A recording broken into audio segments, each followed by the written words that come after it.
Hi guys, my name is Marissa and the topic I'll be educating on is disruptive staff and workplace violence. Going to work, specifically as a healthcare professional, should be consistent with arriving, caring for your patients, while discussing interventions with the team, and then returning home. However, it is not that easy for some individuals. Workplace violence occurs everywhere, whether you're aware of it or not. Workplace violence may come in the form of violence from a fellow employee or by a patient. An international workplace survey was conducted in 2008 in the U.S. to determine how they perceived employee safety in their work environment. Of the 1,327 individuals who had responded, 77% of those stated that they have witnessed physicians engage in disruptive behavior. Of that data, 65% have admitted to witnessing disruptive behavior by nurses alone. Also, within the same data, 80% of those who had responded have witnessed workplace violence, while the other 19% have been victims of workplace violence. The purpose of this presentation is to inform the viewers of workplace violence and give adequate strategies to handle them if experienced or witnessed.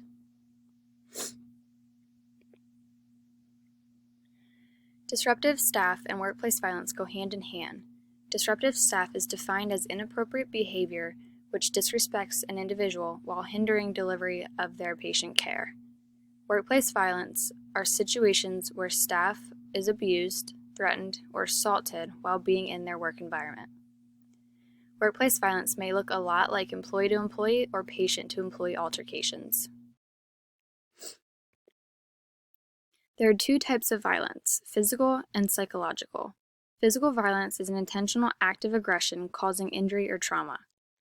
A few examples of physical violence may include causing a threat to someone, such as attacking, hitting, kicking, slapping, scratching, biting, choking, etc. Psychological violence is emotional or mental abuse. A few examples of psychological violence may include verbal threats, abandonment, or deprivation of contact.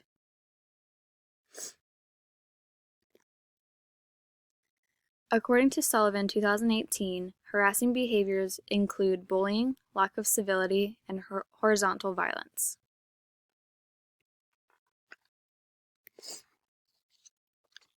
Bullying is very similar to the definition of physical violence. Bullying is defined as intentional behaviors to harm and intimidate vulnerable individuals. It is the most common form of workplace violence. A few examples may include gossip, offensive comments, isolation, or ignoring others, dismissive body language also, and impeding physical harm or violence. Okay.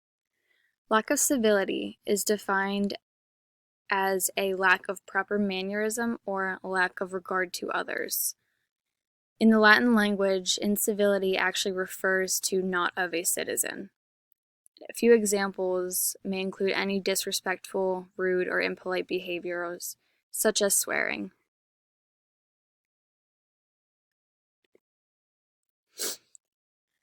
Horizontal violence is hostile behavior between two individuals or employees of the same ranking. A common example of horizontal violence is seen between experienced RNs and less experienced RNs. The term nurses eat their young is a reference towards horizontal violence.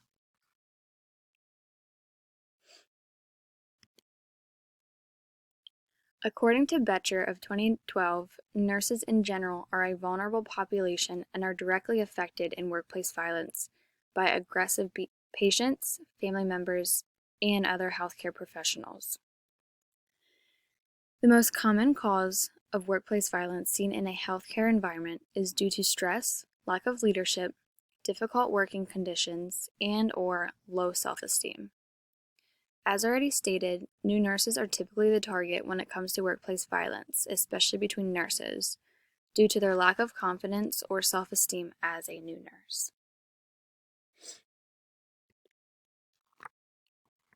Disruptive staff and workplace violence affects two important groups, one being the individual who is targeted by bullying and the other being the workplace environment.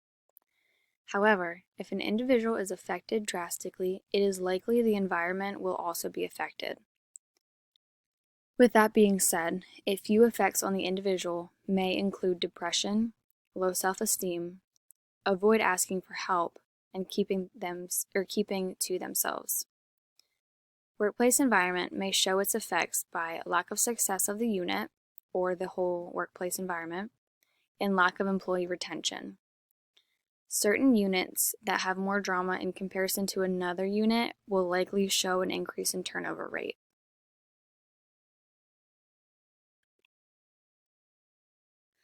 There are many ways to prevent workplace violence. The easiest prevention technique is to simply be respectful to all employees.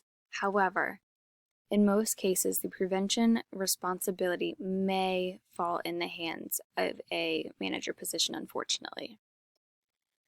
In this context, primary refers to before bullying even occurs, and tertiary refers to handling it after it has happened. By setting high standards for employees to work up to, it may help prevent or decrease workplace violence. Sustaining high-performance work ethic, maintaining solid or strict structure, and creating a zero-tolerance policy and encouraging teamwork will also decrease risk of workplace violence. However, in some cases, bullying and violence will occur regardless of the strict rules and guidelines. In this case, the main way to handle workplace violence is to discuss with the individual that is causing the harm. However, if this does not resolve anything, the discussion will need to be taken to a higher rank until it is solved. For example, if you have workplace violence by a fellow employee, you would speak with that nurse or physician directly, and if it's not solved then, go to your nurse manager and then continue going up to the higher ranking.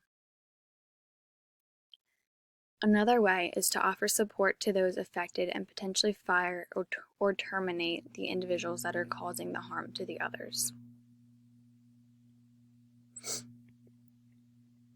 Okay. So in this graph, it shows statistics of workplace violence that was collected by the Bureau of Labor Statistics in 2013. Be aware that the data was not collected just from a hospital setting.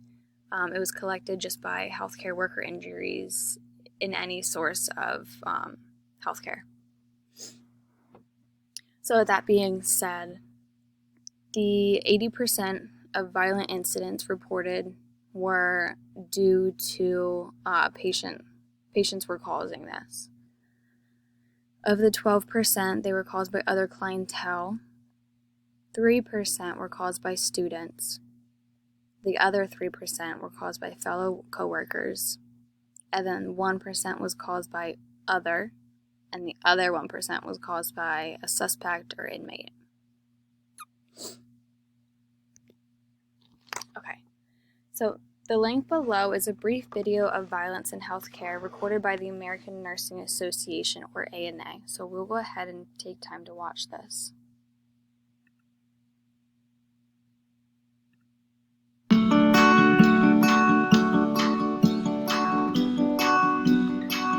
Hello, I'm Pam Cipriano, President of the American Nurses Association. Nurses expect to work in environments where they will be treated with civility, kindness, dignity, and respect. But here's the hard truth. Bullying and workplace violence are real problems in healthcare. Violence of any form should not be tolerated from any source. Nurses and employers must work together to create strategies that will shift the culture to one of civility and respect, where bullying is not tolerated and where violence prevention and safety measures are a priority. ANA has released a new position statement on workplace violence and bullying that offers recommendations, including setting a zero-tolerance policy, encouraging employees to report violent incidents, and developing a comprehensive violence prevention program. Creating this type of culture helps protect the health, safety, and wellness of nurses, and that's in everyone's best interest. Learn more about this issue and get resources to create best practices at nursingworld.org. ANA cares about you. Working together, we can create a safer and healthier work environment.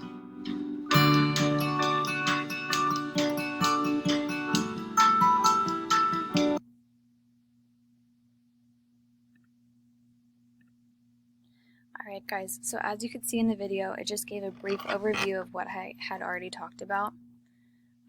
I hope you guys are able to take all this information and relay it back to your profession.